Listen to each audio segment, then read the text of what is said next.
everyone, welcome back to UnchartedX. This is Ben, and I've got something of a little bit of a different video today. I want to talk about a recently released documentary that's called Builders of the Ancient Mysteries. I'm going to give you a quick review of it, my thoughts about it, and then also share some of the highlights from an interview that I recorded late last year with the man who wrote and directed it, Patrice Pouillard. He's an interesting guy, and we had quite a long conversation. And the audio from this full 3-hour discussion that we had is available as an episode of my audio podcast, the UnchartedX podcast, which you can find on my website, unchartedx.com, and also on the iTunes and Spotify podcast libraries. If you haven't heard of Builders of the Ancient Mysteries before, or we call it BAM for short, there is a good chance that you've seen the works of its creator, as Patrice Pouillard was also the man behind the film Revelations of the Pyramids, which is really one of my favorite documentaries, and it's one of the more popular works that is in this space that has come out in the last 10 years. Revelations of the Pyramids is one of those documentaries that I often recommend to friends or family that are looking for an introduction into some of the mystery and wonder that can be found with a detailed examination of megalithic cultures and our ancient past. Revelations, which is, I think, nearly 10 years old now, it touches on many of the same topics that I get into on my channel. The precision of ancient megalithic work, the encoding of advanced mathematical principles in ancient architecture, as well as the issues with the mainstream narrative that surrounds these subjects. Now, if you haven't seen this film, I'd really highly recommend it as a great use of a couple of hours of your time. BAM, which came out in late 2020, is something of a sequel to Revelations, and it goes deeper into the details of some of these ancient mysteries, which was a real conscious choice made by Patrice when he was writing and directing the film. Revelations was undoubtedly popular because it engaged the audience through a story narrative, almost like a Dan Brown novel or something like that, but BAM is much more unreservedly about the details, the depth of precision and ancient technology. And it's really here that I think it shines, even if its target audience is perhaps geared more towards the initiated and the interested, rather than the general public at large. Now, before we go any further and I get into my review of BAM, there is a link to view the documentary below in the description. It's available to stream on ocast.tv, and it was the result of a long crowdfunding effort by Patrice and his team. This link below is an affiliate link, so watching it via that link does help me and my channel out a little bit. There's also a ton more bonus material available on the page. There's things like the full interviews conducted for the film with Graham Hancock, with Chris Dunn, and several other people. Maybe a little bit of explanation about why I'm doing this, because some of you may have noticed that I haven't yet succumbed to the whole YouTube trend of the, this video is brought to you by this earbud company, this mobile game company, or this VPN company.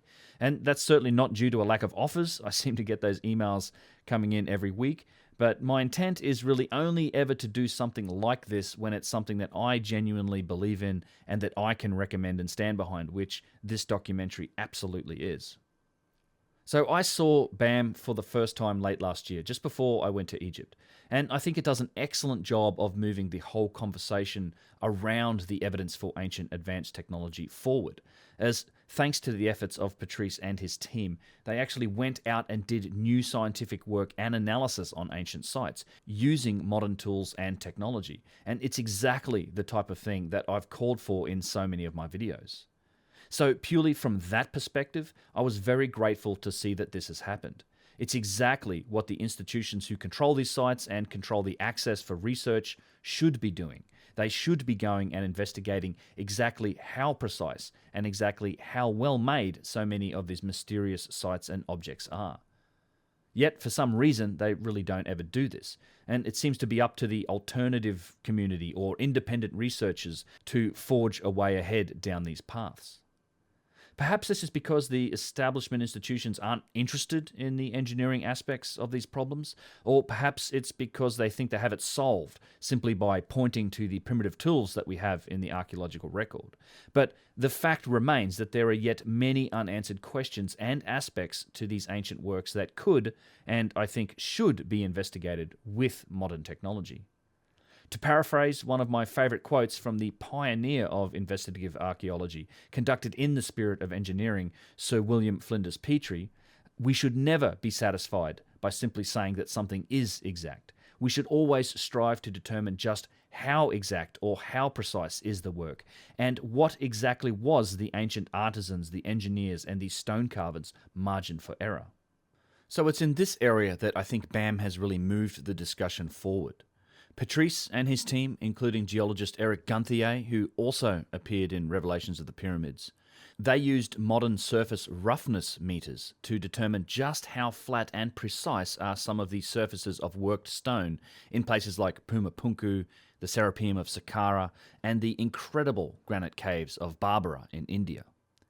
The results are, to be frank, astonishing, down in the single digits of microns, a micron being 1,000th the part of a millimeter. If you want the imperial conversion for that, there are 25,400 microns in a single inch, and we're talking about measurements on some of these surfaces that challenge even these scales. A difference in flatness as low as 1.5 microns was measured on some of these artifacts and surfaces. For all intents and purposes, perfectly flat. This isn't a one-off measurement either. This is work that has been repeated across multiple surfaces of multiple objects. Objects like the famous H-blocks at Puma Punku, the boxes of the Serapeum, and the solid granite walls of the Barbara caves in India. This is work that is utterly and entirely beyond any claims of simple hand tools and primitive technology. These results cannot be ignored. They're empirical, the measurements are repeatable, and they are solid evidence for sophisticated tools and techniques that must have been employed in the distant past. They lead to significant implications for our understanding of the history of human civilization on this planet. We, in today's modern civilization, can only achieve such precision and flatness with the use of very sophisticated mechanized and computer-guided tools and technology. The results shown in this documentary, showing a smoothness or a rugosity much like that of glass, are leagues beyond anything ever done purely by hand.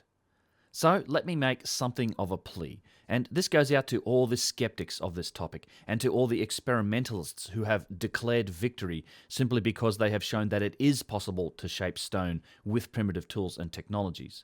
Not that I think anyone has ever really disputed that, and certainly I haven't. Please, watch this documentary, and please try to replicate these results using the methods you claim can achieve them. Even try to just explain them from your primitive technology perspective. I'd be quite entertained to hear it. The only actually honest way to address these results, if you're claiming that you know how it was done, is to first acknowledge them, then account for them, and then try to replicate the most difficult aspects of these objects.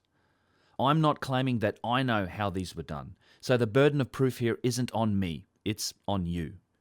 In my opinion, the only truly valid experiments would be those that follow the simple four-step test as outlined by Christopher Dunn in his book, Lost Technology of Ancient Egypt, which goes something like this. 1. Have experts examine rigorously and thoroughly the original artifact, paying close attention to the most difficult characteristics to reproduce. 2. Describe the theorized method used by the Egyptians, and you could replace Egyptians here with any of the cultures that you claim built some of these objects. 3. Perform the work, including that which is most difficult. 4. Compare the experimental results with the original artifact, taking into account all the characteristics of the original. So bear in mind that the precision flatness measured here is only but one of the most difficult characteristics of these ancient stone objects. There are many more of these, including relative geometry, which is the angles of different faces relative to each other, often over wide distances, the symmetry of objects, the specific tooling marks, and the difficulties of working in these specific mediums, like the paper-thin brittle schist and other very hard stones of some of the ancient stone vases that we can see in the Egyptian Museum. I've seen lots of claims from skeptics and experimentalists, again, mostly people who have demonstrated that it is in fact possible to work stone with primitive methods and then go on to declare victory, but I haven't seen anyone come close to replicating these specific characteristics. In fact, the very first step of Chris Dunn's test, the simple examination and acknowledgement of the most difficult characteristics of ancient precision works, rarely ever really happens. In those establishment skeptic circles, I all too commonly witness people just ignore these characteristics and move straight on to ad hominem attacks and invariably roll out the same desperately tired old strawman of, so you must think the aliens did it. So please, to all the experimentalists out there who are claiming that they know how it was done, here is one of the challenges. And bear in mind that it's only one of many. In these surface roughness testing results, we have a definable metric. So go to town with your copper and your flint tools, your rubbing stones and your sand and your water. Let me know when you get to 1.5 microns. Hopefully, with future study and some rigorous examination of these artifacts, we will be able to specifically define the other difficult characteristics and continue to learn more about the achievements of our past. There is one other topic that was investigated in BAM that was a real revelation to me personally, something that I knew very little about before watching it, and that is the previously mentioned granite caves of Barbara in India. If you haven't heard of these, they are a series of geometric, carved and polished caves that have been hewn from solid outcroppings of granite. As part of this documentary, Patrice and his team painstakingly scanned them with modern high-definition laser 3D scanning tools, as well as using other modern tools like the surface roughness meter we just discussed, and acoustic measurement devices for sound and resonance testing. From these results, they have created detailed 3D models with resolutions down to the millimeter. I think the results from these tests will be the subject of much new study moving forward. The symmetry, curved surfaces, precision, flatness, geometric and acoustic complexity of these granite cavities are, quite frankly, utterly astonishing. I will most definitely be talking more about these caves in upcoming videos and research, but suffice to say, if these topics are at all of interest to you, I highly recommend watching this documentary. The link to it is below in the description. So there is a lot more to BAM than just these couple of topics, including a detailed investigation of the Antikythera mechanism, which is frankly mind-blowing in its implications on history and on just how much knowledge our ancestors had about the cosmos. Graham Hancock and Chris Dunn make appearances, Göbekli Tepe, the sudden surge in agriculture and civilization, the Younger Dryas cataclysm and the possibilities of a lost ancient high-technology civilization that possibly preceded it, as well as the mysterious origins of the meter and the metric system and how it's represented in ancient architecture. These are all topics that are touched on in the documentary. So now I'd just like to leave you with this video with some extended highlights of my conversation with BAM's director, Patrice Pouillard. As I mentioned at the start of the video, our full conversation, which was nearly 3 hours long, is available as an episode of the UnchartedX podcast. You can find that on my websites, unchartedx.com. Just hit podcast on the top menu, and you can also find it in the iTunes and Spotify podcast libraries. I hope you enjoy the interview, and I'll catch you in the next one. Cheers. Patrice Pouillard, welcome to the podcast. It's really great to get a chance to speak with you and see you. Yeah, nice to meet you, Ben. Nice to be. It's my first interview in the United States. Yes. Really? Oh, yeah, I'm surprised. Yeah. I'm surprised to hear. Not in the United States. In English. In English. The first of BAM. I've made some for Revelation of the Pyramids a long time ago. And as people have noticed, I'm French, so my English is very bad, very difficult, because in France we think that everybody speaks French all over the planet, but it's not the case for 300 years maybe. So I try to speak in English, but it's sometimes difficult. If you don't understand something, tell me and I will try to explain, because sometimes it's very technical when we are speaking. We are talking about the past of the planet. Sometimes it's technical, quite technical. Indeed. So don't hesitate, okay?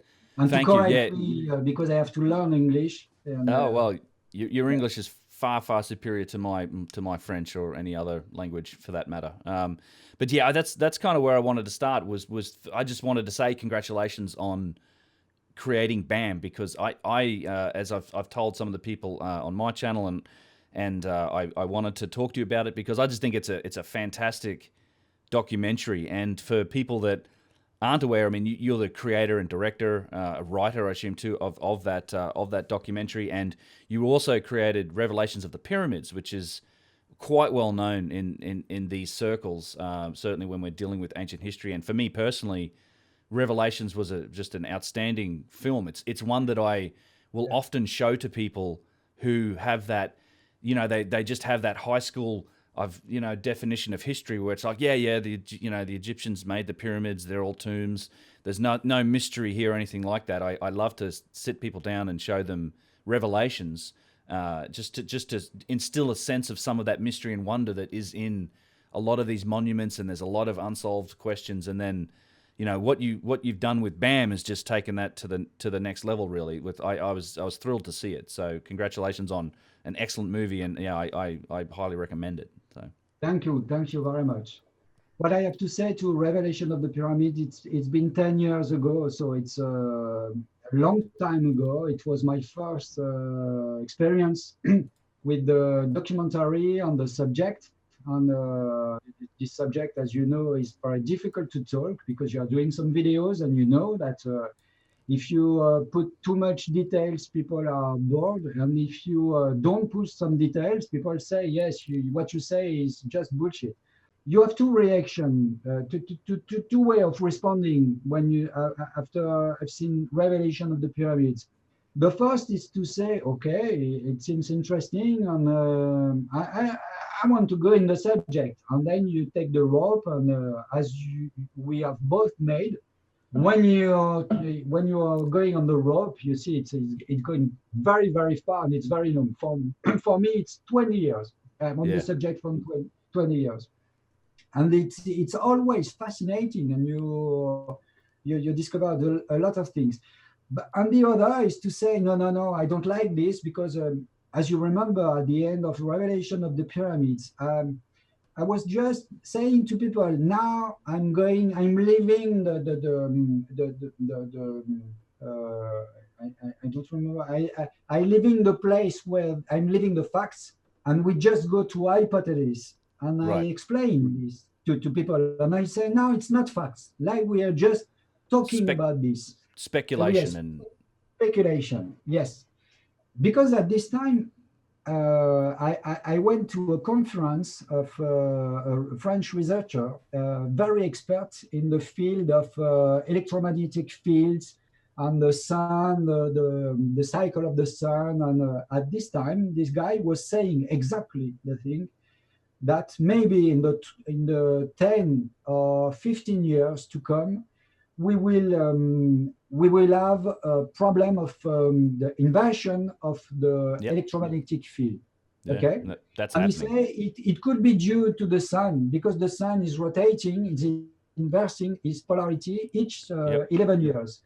And he said maybe on the next, so he was at this time, we were in 2008, and he was very affirmative at this time. And I've seen the conference, and the guy is all explaining what I put in Revelation of the Pyramids, that it could basculate. What's the word? Oscillate. Yes, yes, oscillate, and then we could have we could stay without electromagnetic field for a few hours to a few weeks, because we don't know. We never observed this. We don't know how it works. And then when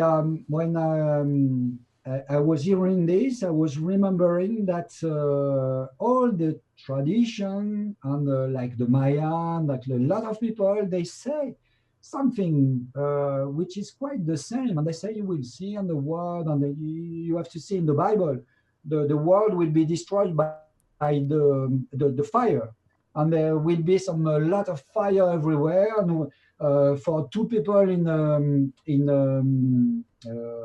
world, for two people in the nature, for example, one will be taken and the other will be let. It's like you see at the Marvel movie. You remember at the end, one is dying. Yes. It's because they are taking a lot of prophecy and old prophecy and text. Religious text to do their Marvel characters or story. thought. and they were explaining that it will be fire, and the fire will destroy the world. And the Mayans say quite the same, because it's the fifth age of the world, Age of and the it will world. be destroyed at the end. So I say, okay, my fear was that people won't be to not be interested by the subject, by the topic. So I used some narrative structure to take this, and I want, because the guy say, okay, I don't care about the way we put two stone blocks 4,000 years ago. I don't care about this. What Yeah. I want now is to eat and to have a secure future. Yeah. I don't know. Is this could help me in my life now or not? So Right. they could have made some cement, a lot of things. I don't care about this. So I wanted to say to them that the past and the future are linked, always linked. And the present is just the vehicle on the past and the future. It Yep. don't mean that the future is written, and because we don't know for sure thing like this, that there are a lot of theory. But it just means that if you don't know who you are, you can't decide for free for your future. And what was interesting for me is to say, okay, they told you, the system, the modern life told you that you are not good people, that the civilization was born because of this, because of fear, and war is part of the civilization. It's like something uh, not good, but useful. Yeah. Okay, and they say that our ancestors it's like for prehistoric age, our ancestors were just people that wanted to collaborate and wanted to go in tribe or village and town just because they were afraid of the nature. They were afraid of the beast, of predators, of things like this. Yeah. And they didn't say that they were together because just by love, because they knew that it's easier to live at 2, 3, 4, 10 than alone. And then Yep. it's better, because if you are a very good hunter, you have someone that is a very good cooker, and so you can go very good hunting, and you don't have to do all the things. Yep. And they say this, that the war is a principle that is normal and necessary. Okay, Yeah. and this is our world. And our world is ruled by war and wars and weapon industry. And all the Sure. people on the country that are speaking about the actuality, the world, the news, and it's all the countries that are selling a lot of weapons. If you don't Sure. have some weapons, you're not rich. If you're not rich, we are more than 250 countries all over the world, and there are just a few that are decided. So I've seen this, and I said to myself, I don't think that you have some good people and some bad people, and I'm not an eugenist. I don't think that you can born to the world with being a bad guy, very bad guy, and will be a bad guy all your life. Right. And I don't think that the society is make you becoming bad. That you are pure at the beginning, and then because of the society, of the people, of the anger, and then you become bad. No, I think it's a complicated thing. We are at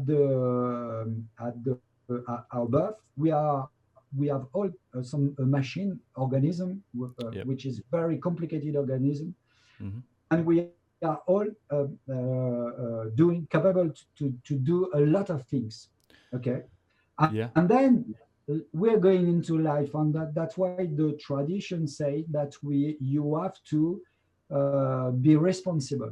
Okay, and the ancient people say speak about the responsibility. They speak about the free will, and Yeah. they say you're totally free, and you are totally free to act and to. And I've Y- seen some. Sorry, it's like a complicated, but it's all the same. What Yeah. I've seen, and I've guessed.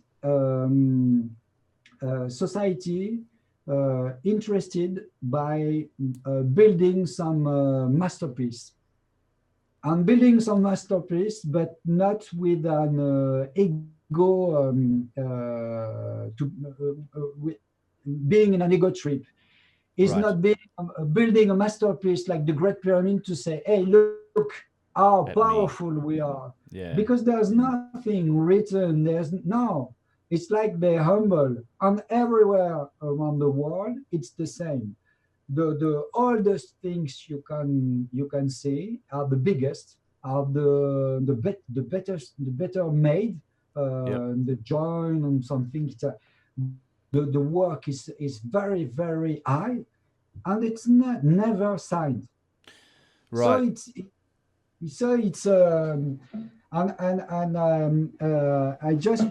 just wanted at the time to go where I live my path, that at the end of the movie, I just want to make people looking the revelation of the pyramid more involved in the subject and start to think about what is humanity, what is a man, what human can do, and a Yeah. lot of things. Because when you're going through the subject, you go outside the time and the space, That's right. and then you are in a place, then you can see something very long, and it has changed my life, and Yeah. sometimes I think yours too.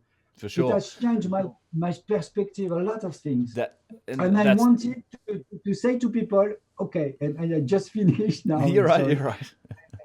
I just wanted to say to people, hey, look, maybe it could be dangerous. Maybe this guy, this researcher is right when he's speaking about the reverse of the, and maybe the ancient guy have said this. And what I wanted at this time, I wanted people to go back to archaeologists and Egyptologists and to say, hey, and then to open the debate. But there were no debate. Right. I had I had more than 100 millions view of revelation of the pyramid over the world. Maybe it's more, I don't know. But in France, I didn't have any paper, just one single paper of revelation of the pyramids. Hmm. The movie is on TV from 10 years now, more than 10, no, less than 10 years, sorry. And each time is doing like it's the best on the TV channel. It's a small channel called RMC Découverte. Each time the movie is going on the channel, it's a hit. Yeah. Nobody speak about the subject. And then I said to myself, wow, what's the situation? Yeah. What's the problem? What's the problem? So I'm sorry, it was very long. It was very, It's all right. you can't touch the past without touching history, and when Yep. you touch history you touch politics, and the problem is in politics, economy, etc. It, I yeah, I agree, and I think that there's a lot in that to unpack. I think the key word there is perspective. Like I think that I understand what you were going for by connecting like a documentary like Revelations to having people just question what it means to be a human, because that's when you study the past and you get into that and you look at the way other ancient civilizations lived, and it gives you so much context relative to what we're all doing today, and you sort of quickly understand that so many of the values we hold, so many of the things that we aspire to, and a lot of the structures that are put in place around society in terms of goals, and even to some extent the whole idea of, well, you go to school, you know, you go to university, you get married, you have a job, you do your job, you know, then you retire, and then you do, like that whole, even that method of living, you start to understand that a lot of that is very subjective, and it's embedded in the times and the society that we live in, and it doesn't have to be like that's not it's not a fact of life. Like there are other ways to approach life. There is other ways, and you talk about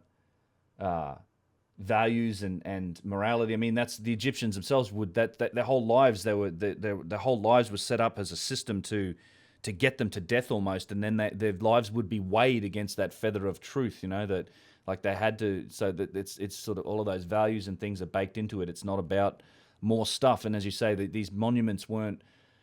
We project our society today is built on war. You're absolutely right. Like the military industrial complex and everything like that. It's why for so long, and this has been the case ever since the Columbus and the New World. I mean, that's why they look at everything in South America and say, well, that's a fortification. That's a castle. That's there to keep the invaders out. Yeah. Or this is a sacrificial table. Exactly. Yeah. And it's not.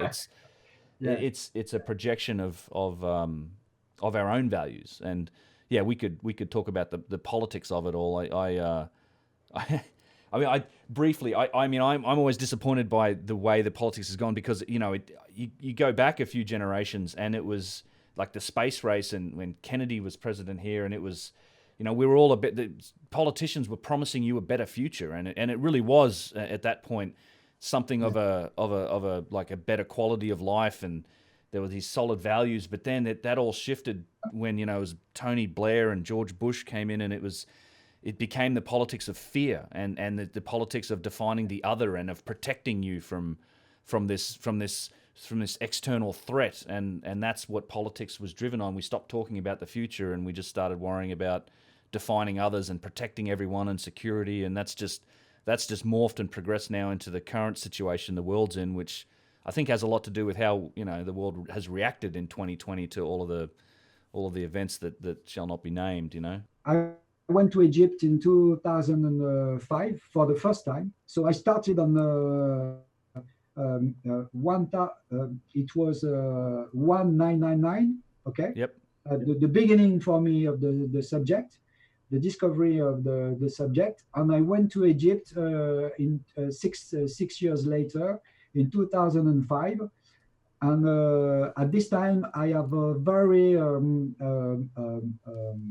important knowledge, but theoric about all this, because I have read all. I was doing commercials, so I was earning a lot of money, and I didn't have a lot of time to work.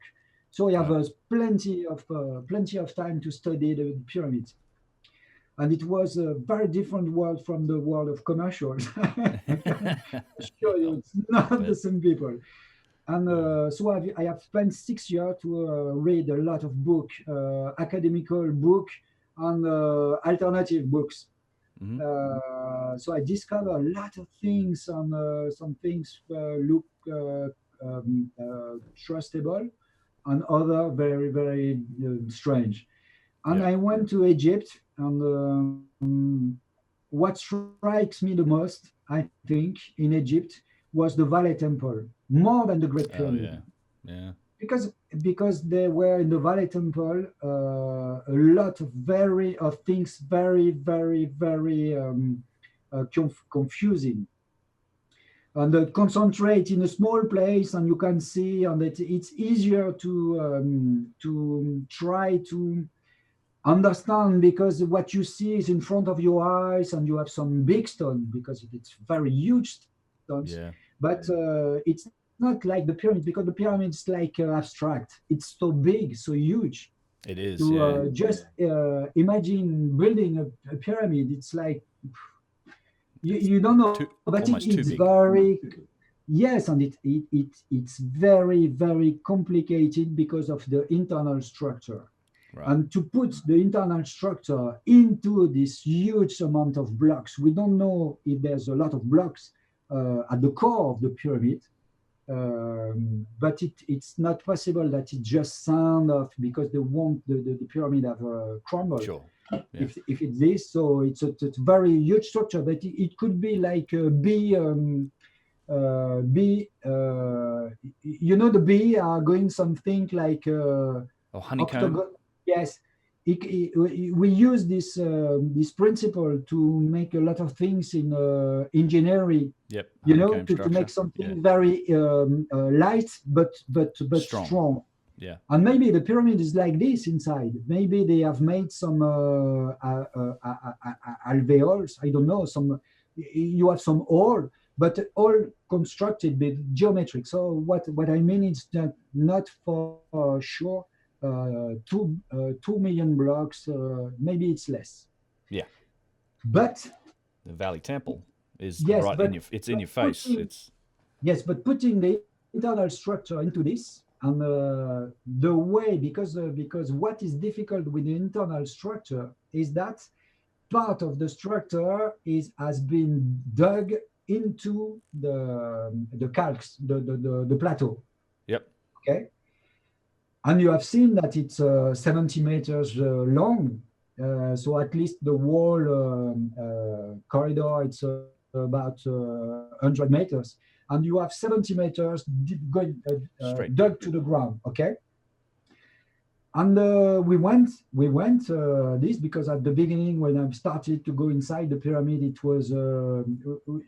was easy to go to the subterranean chamber. Yes, the subterranean chamber and the medium chamber. It was open at the time. So we went there and we just took some measurement of the angle. And the angle is 26 degrees, and it was 26 degrees, and it was in grade. It was not in degrees and minutes. Okay. Right. If you convert it was 26 degrees and I don't remember but when you convert in degree and minutes, it's 26 degrees and 18 minutes, precise. Right. And we took the angle at the bottom, and we have put maybe 10 measure till the top of it. The outside, and it was very it was constant. And the corridor, you see, there's no difference between the part dug into the calx and the part built by blocks. Yeah. Yes. So you, according, because I know you're a retired engineer, but you have your mind as an engineer. It's better to start to dig before building the pyramids. Yeah. Because you have to, in case of you do the opposite, then you have to dig into your blocks. So it's not right. And at the time they were digging for 70 meters and go there, but this element can't be moved after. Right. When it's made, it's made. Yep. But everything is perfect because the internal structure is very precisely aligned with this, and you have some symmetric points, and you have the thing, and then the internal structure is very precisely put parallel to the side, and the side are very precisely put on the earth because they are less than 3 minutes of degree to the North Pole. Right. So it means at the time when you start to dig with your corridor, you know exactly what you're doing. Yes, what you are doing, and you know exactly when to dig or not, and you know. And so today you see, okay, it's just limestone and granite for the high chamber.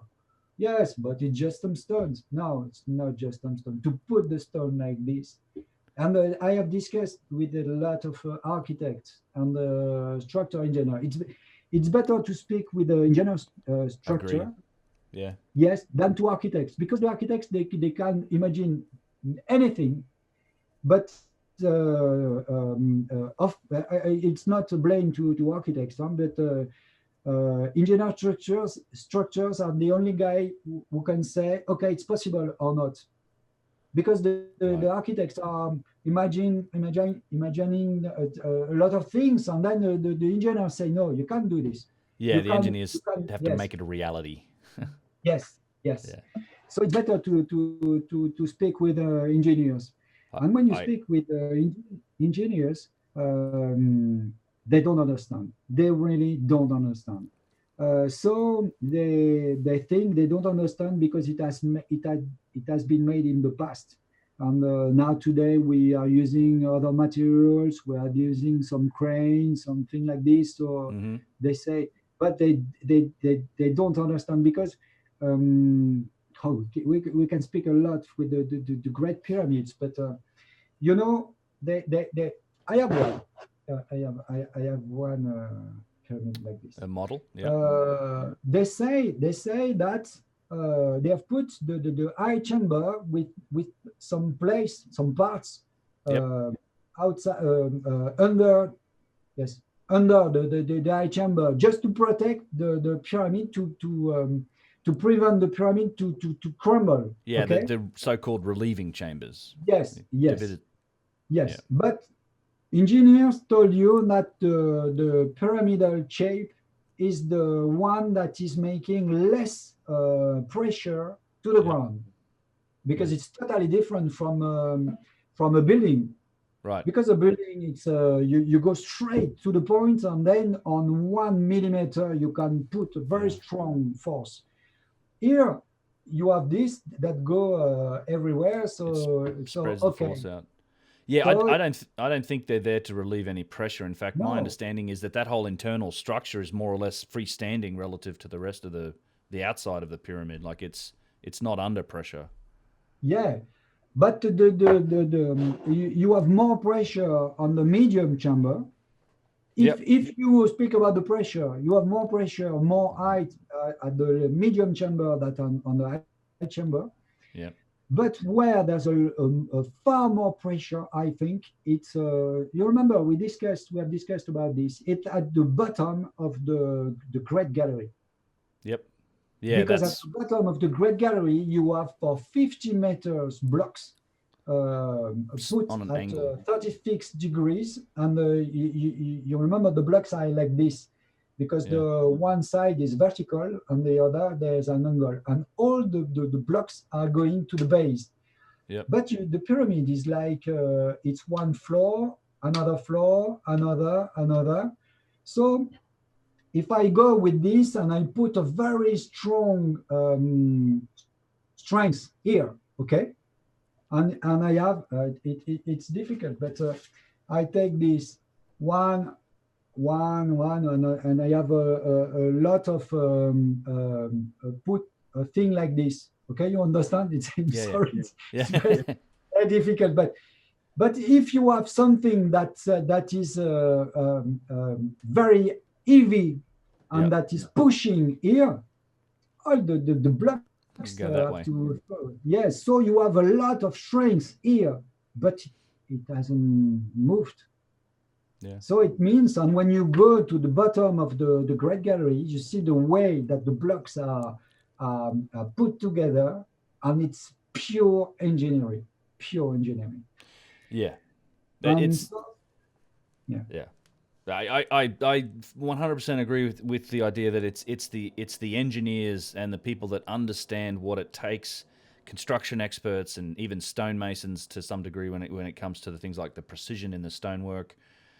They're the people that really truly kind of understand that you know this isn't something that's easily achieved with these primitive methods and tools and techniques that are ascribed to these ancient civilizations as we know them. Like, no, and to me, it's like no doubt the dynastic Egyptians did excellent work, and they used a lot of the methods and tools that we know about them. But those just aren't the answer for a lot of these objects and constructions that we see. And it's not, you know, you have to look at it from that engineering perspective and construction perspective to kind of to understand that. And what's one of the things that's astonishing to me about this when I think about it, like because it was so long ago when these objects were created and these things were created, it wasn't until Flinders Petrie's time, and you know he was not. There were plenty of explorers before him, but Flinders Petrie was at that era, the end of the kind of the Victorian era, that was only the time when our civilization developed enough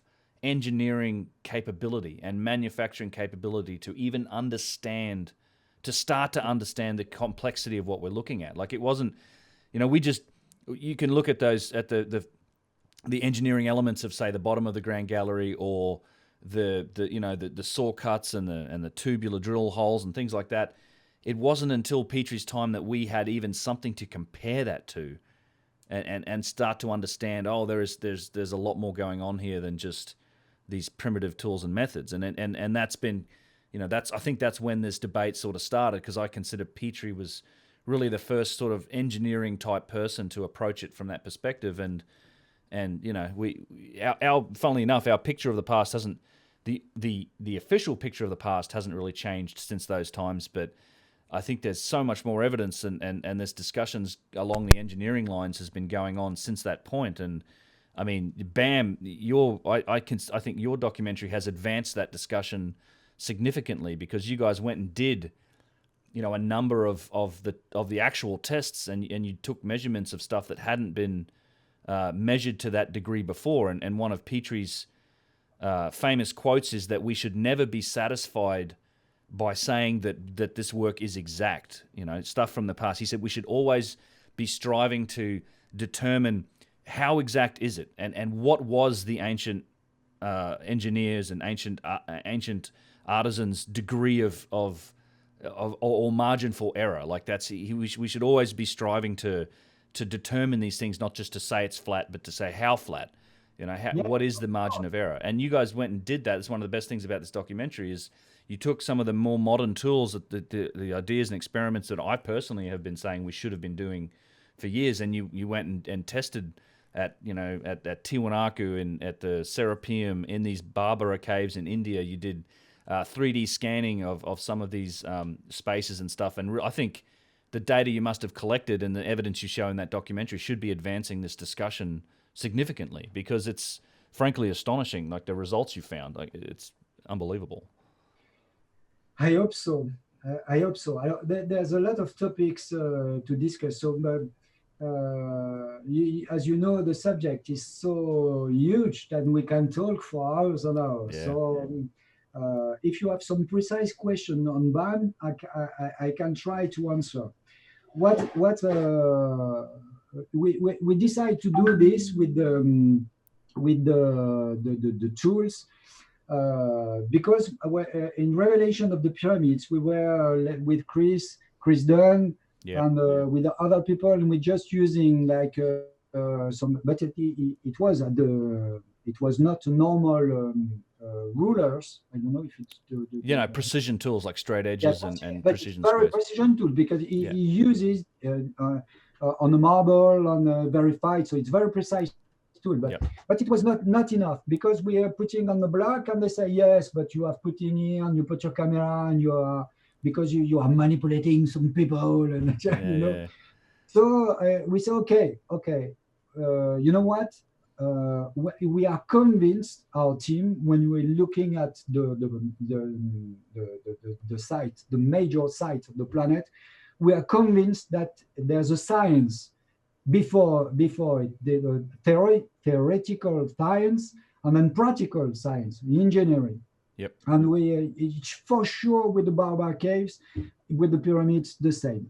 Even if your science is just writing on the sand, but you have to calculate to work on it. So you have to prepare this. You can't say, okay, let's do a wall and then let's see. No, you have to prepare this. So and it's very precise. And so we say, we think a science will recognize another science. But the problem is just that, for example, in Puma Punku, we went there with our rugosimeter. And you remember, we were with a geologist, and the geologist says on the first day, so he came from the academic part of the world, and he knew not Puma Punku, but he knew all the techniques to cut stones and to polish, in everything. And he always try to explain with the normal conception. And when he go to the site and say, okay, look at this. Yeah, it's very flat, and this block, but I can do this with the copper on the sands, and it's a huge work, but it's possible. And I was smiling inside of me, because I knew the site, and I say, okay. maybe Eric, you have to spend time on why don't you use the regosimator, because it costed a lot for us. So Yeah. please, it's 2,000 euros. This Yeah, I know. tool. I've looked at. You made me go and look at them. I was like, "How much are these things?" I'm like, "Oh man, I can't." Yeah, that's It's expensive. too expensive. Expensive It's tool. too Yeah. expensive. So, but what is very strange is that this guy Eric, the geologist, is working on one of the most famous state organism in France. But it's us that are paying some tools to this guy. So it's not Yeah. normal. Yeah. And then he went and he tried to do with the rugosimeter and the surface, and it's like it's 13 microns. Wow, 30 microns. It's 10 times less precise than the concrete, the polished concrete. That you use in kitchens or. And it was his path thing, because yes, of course, it's possible with a stone to get something very flat. Yeah. And even I can do something if I have time. If I put granite blocks and I have some sands, for example, from a quartz, a crystal quartz, small, very Yep. small, Yep. and then I use a thing and I do like this for hours and hours and hours and hours. Okay, with a Yeah. big part of stone, like maybe another part of granite. Okay, if I do this for a very long time, I will get. And if I change at the end my abrasive powder, Yep. and then I put some very Small. smaller thing, I will get a polish, mirror polish, like what you have in Serapeum in Baraba. Okay, for sure. Okay, because I use the gravity and then I put. Yep. But when you have some very strange part like angles, internal angles, or surface like on the Puma Punku, when you go to, you have I have one here. When you Yeah, go the H here, block. Yep. Yep. yes, when you go here, inside, here, out, in this part, okay? Yep. How Yep. can you polish? And the H block are not polished. They are Flat. the surface.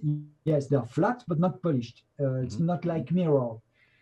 But for this, if I put my block like this, it's easy. But for this part, and Yeah. this part, and this part, it was Yeah. his first questions. And then we try to measure. And if you measure, and I was very happy to see that two archaeologists came 130 years before us, and they did some measure. It's 1 meter high and 1 meter large. Okay, Yeah. here is 30 centimeters. Here is 20 centimeters. There's two things here. Is that we measure on one blocks and another blocks and another blocks. And look, you see in the movie, you say, okay, it's 20 centimeters. And this one is 21.9. And this one is 29.1. Okay, what's the problem? It's on 3 blocks, it's the same. It's the same for the. So at this time, he discovered first that there are metric systems, the metric measurements, or look like metric measurements. Metric. Yep. First, the first thing. But the second thing is that they have made one block with very flat surfaces, because it's 30 microns from the point, the higher point and the lower point of Yep. the surface. Yep. It's absolute, not relative. Okay, it's important to precise this, because when you see this kind of value for the glass, for example, Yeah. it's not absolute. It's given. It's given with relative. Okay. Right. Yeah. Yes. So if we used relative measurement, it will be better, far better than 30 microns. But it's not a contest. Yeah. We just want to understand this. But when you see this and you say, okay, it's very flat surface, but it's everywhere, and the dimension with unique blocks, because no one has exactly the same shapes. That's right. Yeah, they're all a little bit different, right? Yeah. Yes, it's just a small difference. But all the blocks have some measurements in common. And so you see, but this guy, I love this guy because it's a scientist, very honest. He was speaking about tools and abrasion at the beginning with his knowledge coming from academic and his first observation, but with the naked eyes, just this. And he was looking at this, okay, yes, huge work, but it's possible. Yeah. But when you know how precise the block is on the other block, and you say, okay, it's not possible. Yeah. I don't know how they made this, but it's not possible. And the problem is exactly this one. Why are we, or Chris Dunn has made some measurement a long time ago with another tool, the different tool as us, but why is it's only alternative researcher who are doing this job? Yeah. When they are, I think, because I didn't found it, I think they are hypotheses for the making of the H blocks. I don't know even if they need some hypothesis. They say, okay, we know how the Incas were working the stone, so they have made it with this kind of tools, period. Okay, do it. But why? Well, it's not. We don't care. It's too complicated. We don't, and it won't change your life. At this time, they had some simple tools, so they have made with simple tools. And the problem is this one is the first history is orientated your look. Perspective. And it says because for two things they said, okay, the H blocks were for the king, I don't know, Inca, and it was his H block for his death. It's his tomb. And why there are so much H blocks? Because he loved H blocks. But why andesite? Because he wanted andesite because it was very complicated to find andesite at this particular point of Bolivia. And he wanted this guy to show how deep they believe in him, and a lot of things like this. Yeah. And then you can't think normally, because if you go on those sites and you see this and you say, oh, what is this? We don't know. Right. And if I show this to the world and I say, hey guys, do you have an idea? What is this? It's totally different if I say, oh, it's the H block of the king, Papa Kulta, that was very fond of, etc., etc. Yeah. When you say the Great Pyramid is the tomb, or not a tomb, they call it a cenotaph. Is there this word? Yes, in English. So, of course, it's not a tomb. They no mummy inside, or no mummy inside any pyramid of the first dynasty. So they say it's a cenotaph. Okay, it's a cenotaph. But when you say it's very strange, no, as a cenotaph, it's why they make the Great Gallery. Yeah, all these chambers. Don't think it's religious, it's spiritual, it's for the gods. It's ceremonial. Don't try to understand, there's no logic at all, because it was a silly people. Okay, they were great, they were making pyramids, but they were silly because they were not as clever as we are now with our technology and things. Don't try to, because if they were clever guys, they didn't have made these pyramids totally I don't know, inutile. When you don't use something, it's useless. Useless. Yeah. Okay.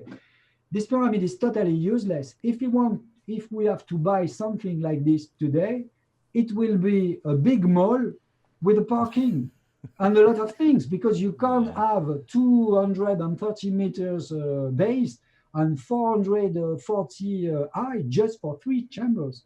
It has no sense, Yeah. And so we can't understand this. And history is orientating the look.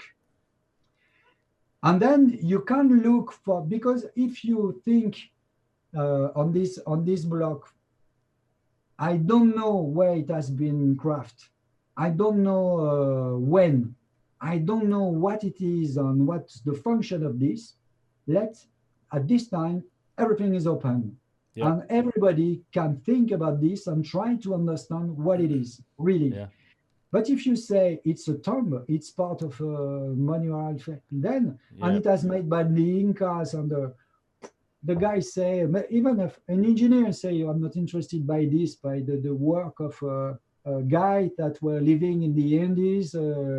They were primitive people because we always representing this guy almost naked and with their knife doing some sacrificial. Right. So you know the thing is if we look at the pyramids like a tomb, if it's the tomb of the King Cheops, okay, so you have to build it in less than the reign of the Of his pharaoh. life. Yep. Yes. So it's less than 25 years almost because nobody is agree with the duration of Right. the reign of Cheops, and they don't agree about the day it starts. It's the Right. same. Yeah. And at this time, you have first, you know how long it took, for sure. And Yeah. then you know what it is. So you don't have to look for another function because the function is obvious. It's It's a a tomb. tomb. Yeah. Yes. So let's, Ceremony. and then nobody think about this. And Yeah. you know what is very, it's not normal too, is that nobody has made as statues, as much statues or obelisk or temples or than Egyptian people. Yeah. Particularly Nobody's. Ramses the They have Great. made the hugest statue, the tallest statue of the world, Yep. with the statue of Ramses that Christian studied and say their face are symmetrical. So Yeah. Yeah. what are they doing? Archaeologists, so go to these facts and try to verify this. But They don't. they have made more than 30, it's about 300 statues in granite. Yep. Does any people on the planet has made the same? No. Nobody. Yeah. Nobody. Nobody has built a temple as big as in Egypt. Right. Nobody has built obelisk or columns as big as in Egypt in materials that are hard Yep. as granite or Right. diorite or basalt. Or, nobody has made this. So we never have made it. We, we we don't know how it has been made. We never made it since they have made this, but we know exactly the way that they have made with Yeah. only rudimentary tool. We don't even know what I wanted to do is that we don't even know if it's possible because nobody has Has made done it. what they made. So Yeah. it's crazy. It's not science. It's That's not right. science. Yeah. Well, and that's an issue I have with the whole field is exactly as you said. Like we the way history, modern history seems to, at least modern archaeology and Egyptology seems to work, is exactly like you said. We're looking at the past through our own perspective, and we have to find an answer that's within this perspective. It's we have to, and it's like as if all of our knowledge is a superset of what the ancients knew. But I think some of these answers, as you say, are probably outside of our perspective, and it's only going to take. I mean, the only solution is to look at this stuff with a more open mind and to throw out some of these assumptions that we have. Because I mean, it's difficult to even call archaeology and Egyptology, at least the story of history, this perspective. That's, as you say, it's not science. It's not a hard science. Like it's literally, it's almost like a religion. You're interpreting. We're interpreting a set of incomplete evidence. Like it's a story that we have this evidence. We know we have the objects, we have the pyramids, we have the obelisks, we have the columns, we have the buildings, we have what the Egyptians wrote down, we have all of that stuff. And that's an incomplete set of evidence. And what we do is we kind of plaster this story that tries to tie that together, and it's like you just we use that story to ignore a lot of the gaps in the evidence and whatnot, and use that story to dismiss anything that's alternative, that contradicts this story.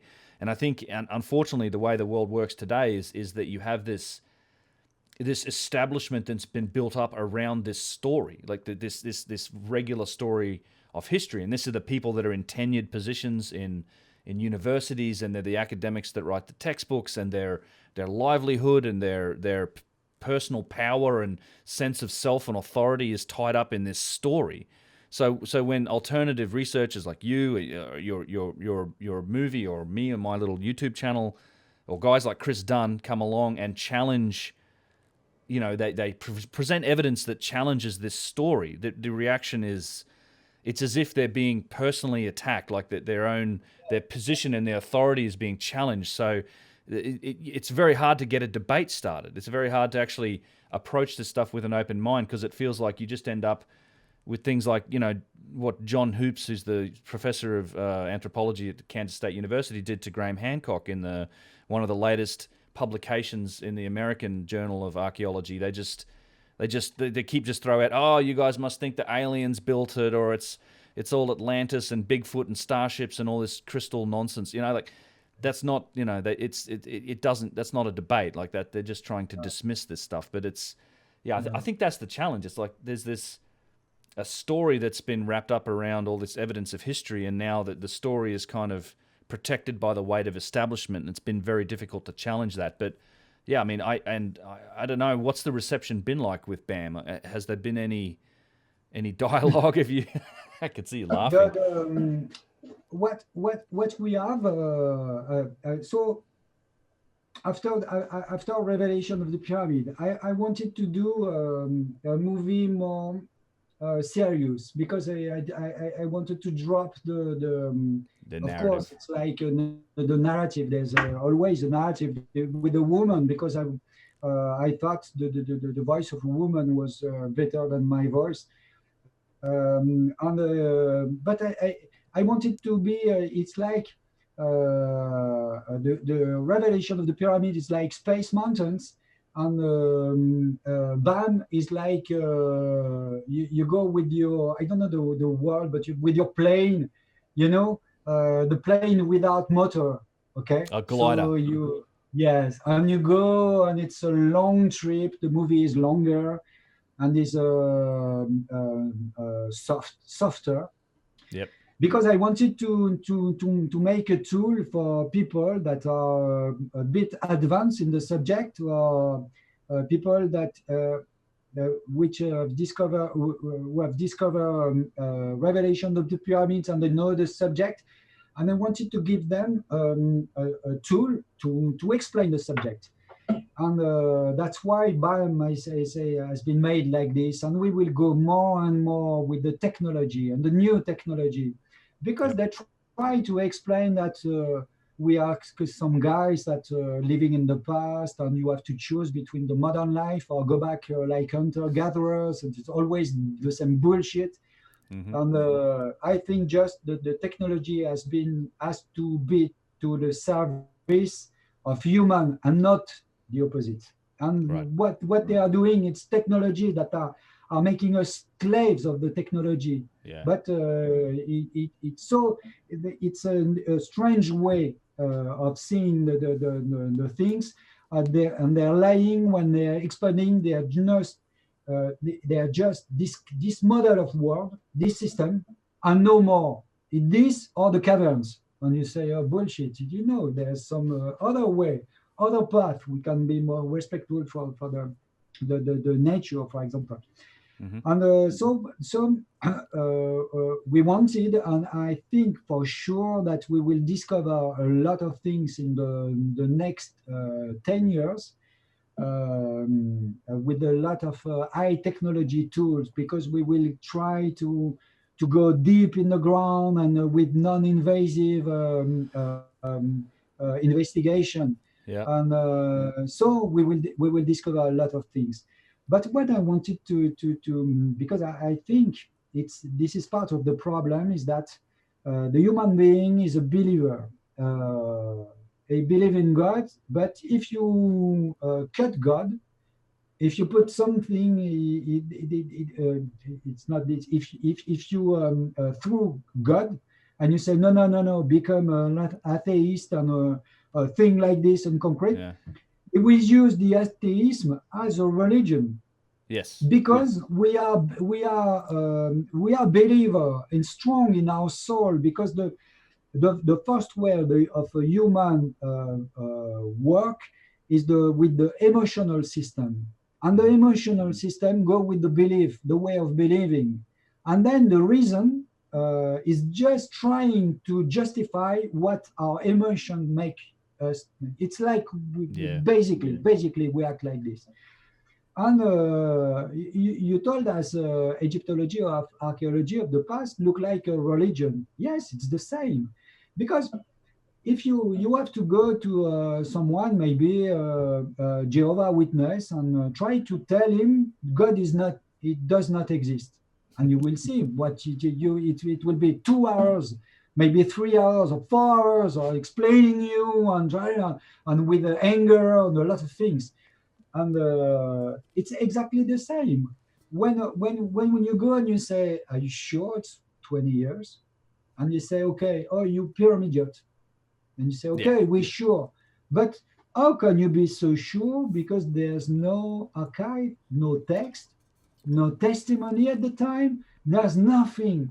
So Yeah. where did you get these 20 years? It was in Herodotus. Yep. Herodotus, it's 500 century before Christ. And Herodotus, when it's at least 2,000 years, 2,000 years after the supposed date of the construction, the building of the pyramid. Okay, Yep. so it's the same time as for the Christ, the age of the Christ, and now. Yep. If I say, Ben, I want to tell you something about the Christ, what happened, and his brother John, there's a lot of things, and you will say, oh, you sure of it? Yeah, I'm sure of it because it's my aunt, and my aunt, I mean, something, a lot of people, the priest, and he has told me this, and you say, yes, but it's 2,000 years, so it's a Long long, time. a big. So Herodotus told us that it was the tomb of Cheops, and it has been built in 20 years. But he has said a lot of wrong things too. He Yep. has said that the pyramid was as high than the base, and that's not true. And if you are on the Giza plateau, you see obviously that it's not possible. And Right. the more you go far from the pyramid, and the more you see it's not possible. And Right. Herodotus was a clever guy. He was not. He was a smart guy. He was not a guy because he was considered as the father of history. Yep. But when you see the testimony given by the priest 2,000 years before the supposed date of the building of the pyramids, what they say is that Cheops was not liked by these people. He put his country to the ruin. They had no money left. Then they say, but you have to care about this because it's an ancient way of speaking. But he has prostituted his daughter, and Yeah. it was one stone for one. I don't know the word, but there's Yeah. a lot of things not. And he says in this text, he says that Cheops is lying in another place, not the pyramid, and they say he's lying in an island on the through the Giza plateau. It's not exactly formulated like this, but that he said from the beginning, he said that Cheops is not in the pyramid Yeah. because the mummy is everywhere, elsewhere. And so they have this and this testimony. And so I tried to go into the testimony and to read it and to find a lot of things about the pyramid. And I start to say, okay, I'm not sure about this because I was start to smiling, laughing at this testimony. And I say, okay, guys, it's just a testimony. It's not a proof. Right. So, do you have anything else? Because I'm not satisfied with this. I'm sorry, but yes, you can believe. There's two solutions. You accept the testimony and you accept the whole testimony, or you reject the testimony. But you can't accept some parts and reject some other, because it's like you pick what you want.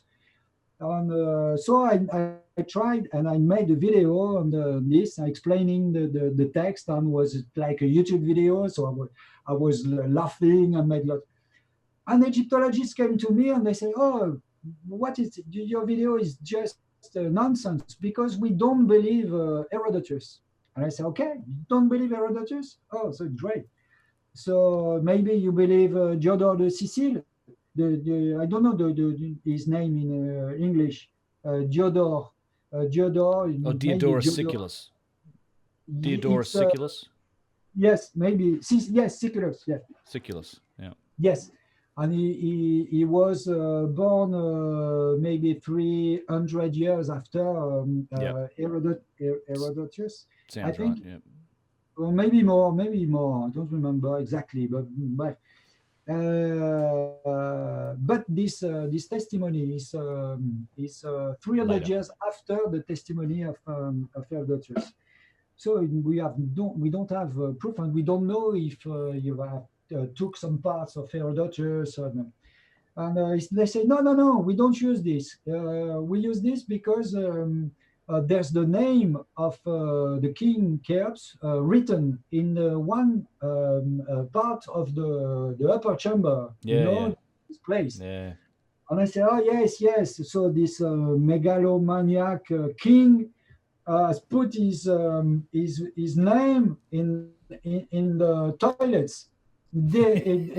Outside, it's the opposite on the door, and he has put yes. You have to know.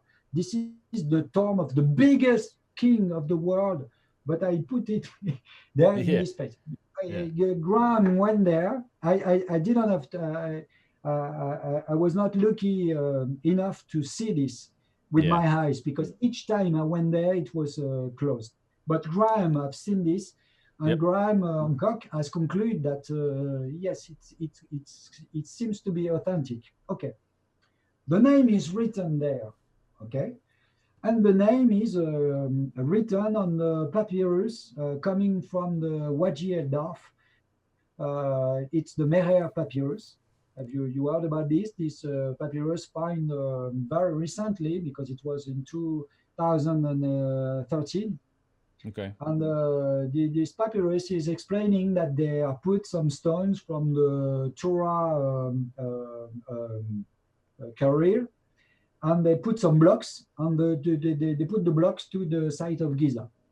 And with just this, because there's no more of this, they say this is the proof of the construction of the pyramids under the reign of Cheops in Egypt in this date. Okay. First, it doesn't prove this. It just proves that we're using the limestones of Tura. They took some blocks of limestones of Tura and they put on the site, the Giza site. And there's a lot of things made with the limestone of Tura on the Giza plateau. And the limestone of Tura is just for the pavement. The outside is the limestone used to create the Great Pyramid is it's not the same. It's coming from the plateau, another place. Okay. Yeah, I know there's different types of limestone there. Yeah. Yes. So this is not a proof. It's the proof. Okay. At this time there were a king called Cheops. Okay. It's not Cheops. It's Khufu. And the king was living at this time. Okay. But where is the proof that it's a cenotaph or a tomb? And they say, but look, it's obvious. And I say, why it's obvious? Okay, let us consider the father of Cheops, Snefru. Okay. Yeah, I was going to mention Snefru earlier, with all of his pyramids. And Snefru has there's two hypotheses, and they are not agree with this. because Snefru is supposed to have finished the first one, the Pyramid of Meidum. Yep. Okay. Or maybe it was his father, Huni, but Sneferu finished it. It was at the beginning. They was saying before that it was the pyramid of his father. It's exact. But the pyramid was unfinished, so it was Snefru that first finished the pyramid of his father, and then he made the pyramid, rhomboidal pyramid, the bent, you call it pyramid. the bent pyramid, and which is incredible pyramid. And when you go and you see the pavement, and it's incredible on the inside, the internal structure. I'm going in. I get to go in that in a couple of weeks, hopefully. Like they've opened it up now, so I'll be going in there in a couple of weeks. Great. So do a lot of picture and shooting inside, and then so he did the bent pyramid and then the red pyramid. Red pyramid. Okay. So if it's a cenotaph, why did this king need 2 or 3? Because the other hypothesis is that he built the 3, and the first one of Meidum was not the pyramid of his father; it was his own pyramid, its own pyramid. So why is there 3 or 2 cenotaph or tombs or what you want? No, there's no sense, no written, nothing. We don't have proof, and we have to be honest. We don't know what it is. Yeah, I agree. Because all the kings are in other place. Yeah. And we find some mummies in other place and in royal times. But when you say, and all the artwork and all that, there's so much that we know what their tombs looked like. Like there's lots of tombs around the Giza plateau. They built necropolises all around these pyramids, but you just don't have the same. The insides of these pyramids they're not the same as the tombs. I mean, it's just not. Yeah, I mean, I'm skeptical about the Cheops, the Khufu hieroglyph that's up in the relieving chamber. I know Graham thinks it's authentic because he thinks that maybe part of it goes underneath the block, but I'm a little. I want to see them. I do want to see somebody because it looks like it's been sampled. I really would be interested in seeing the paint carbon dated. I don't think it's happened, or at least it hasn't been published. I can't find any results of anyone doing it. There's a lot of controversy around how that happened up there. Why didn't they have made this? Because it was a proof, on an indisputable proof. It would be, yeah. Yes, it would be. If you're sure that the written, the scripture, and as you say, it's some paints of some mineral, maybe some organic parts inside. Yeah, it does. So let's do a datation. It would be put the word and to say, okay, look, the name written, it's this date. There's nothing. It's like you can't study the relics, If you want to go to the Square of Turin, you remember the Sphinx of the Christ. Yeah, I've been to Turin. Yeah, the piece of the cloth. Yes, and it's not possible to go on it and just to analyze. Yeah. Yes, to taste it. So they don't want us. It's I will do like a religious comparison because I'm not in. Of course, my mind is very open, and I'm open to spiritual point of view, and I've met a lot of people around the world, shamanic people, a lot of things, and I have no beliefs. I just my feeling, my impression. I think the world is more complicated, but I have no answers at all, and I'm living like this. But keeping in my mind that there's something, maybe something bigger than us, but I have no proof.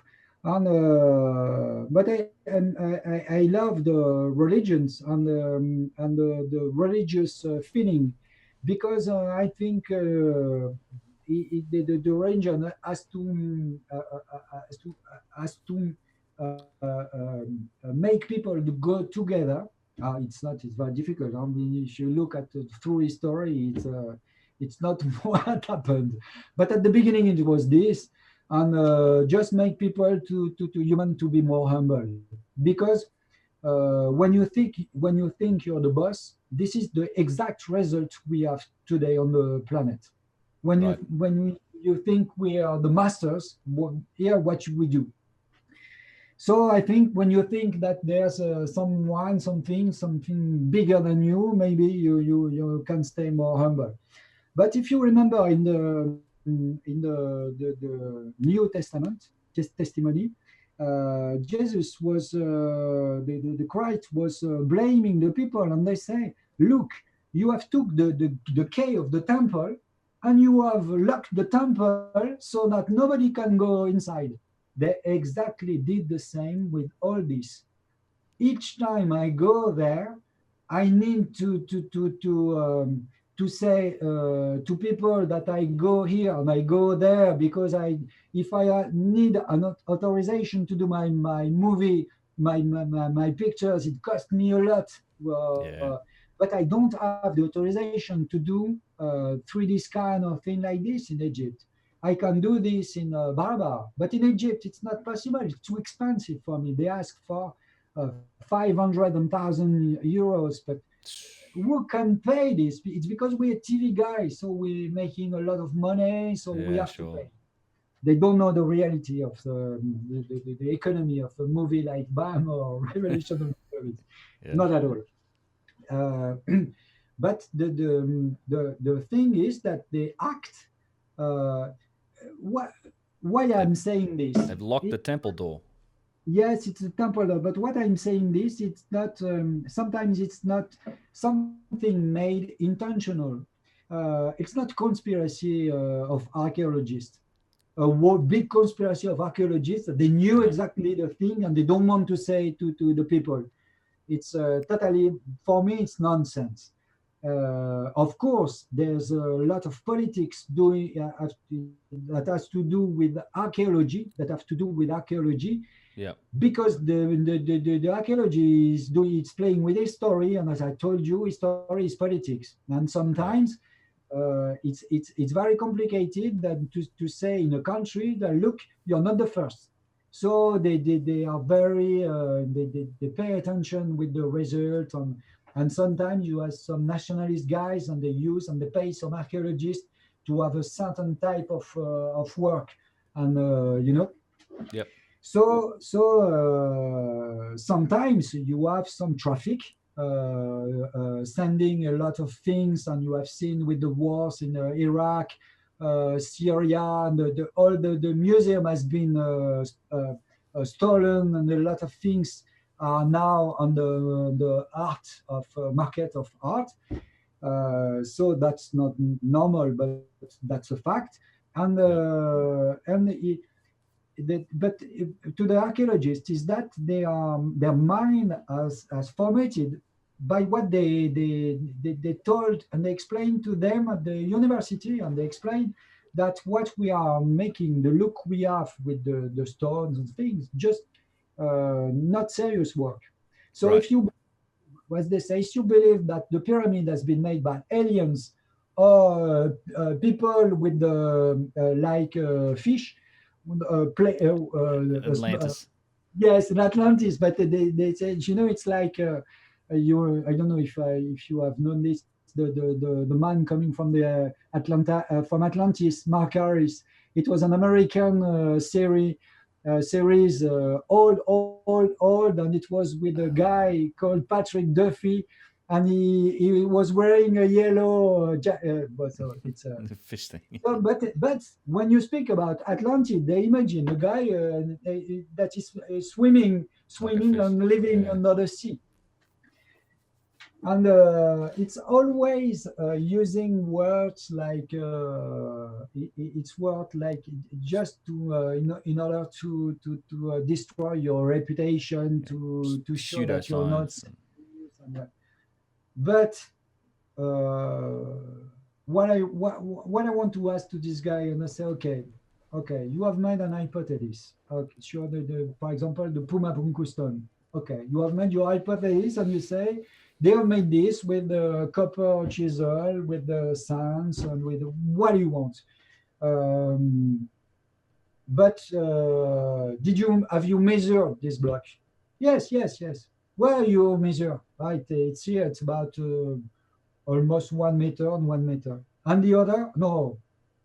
Oh, so you didn't measure all the blocks? No, no, no. Okay, okay. And have you measured the surface, the roughness of No. the surface? No. Why? But why not? But just in order to understand what the surface, to see how flat it is. But for what purpose? To just to see if maybe it has been made with another tool. Ah, okay, understand. Ah, you're thinking about the aliens, about the ladder tools. But, Yeah. you can't go like this. And you say it's not possible to formulate some hypothesis if you don't have all the characteristic of the object you are studying. Yeah. So they have made some hypotheses on the Barabar caves, but nobody has measured the Barabar caves as we measured, the roughness of the surface, and the scan, because the 3D scan gives you all the measurements you want. And what we discovered with the 3D scan was far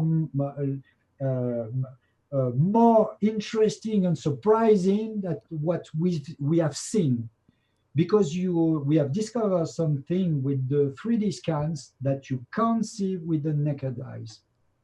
And I will do a special movie on the Barabar caves, because it took me 3 years to find the money. It's not a lot of money, because it was less than 10,000 euros.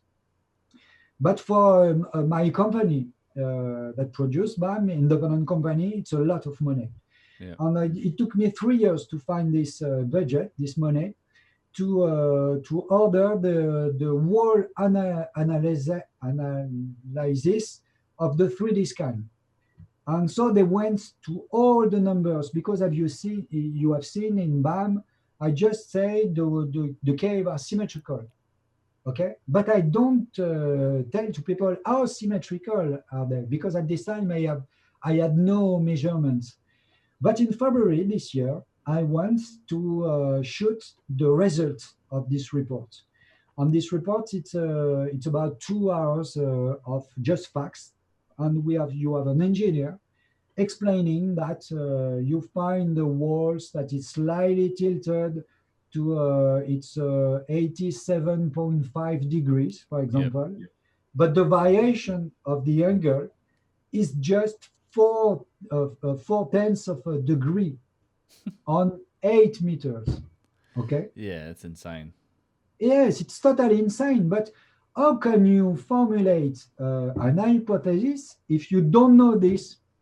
And I've seen the hypothesis of the building of Barabar, and they show us, and they say, okay, they went, and the copper chisel, not a copper chisel, it's an iron chisel, because it's India, my friend, so it's one level more. It's so iron chisel, but it's already the same with the mallet and all of things. Yeah. Yeah, no, I understand. Yeah, I get what you're saying. Like we're projecting. Yeah. It is propaganda. Yeah, no, the way we project our current image onto the past and try to use then the past to justify our current existence. And yeah, I think a better understanding of the past is going to help us change our own future, because it gives us alternatives to how we're doing it at the moment. So anyway, Patrice, it's been 3 hours. So 3 hours. It's been 3 hours. And it's all right. No, it's been wonderful. No. We'll work. It's all good. I will put this. I will cut this together. You want to cut 1 hour, 2 hours? Yeah. I don't want to bother people, because it's all good. I know that I'm talking a lot, and it's all good. Because each time I do this, as if it's the last time. Okay. Yeah. No, we can do it again. We should do this again. So.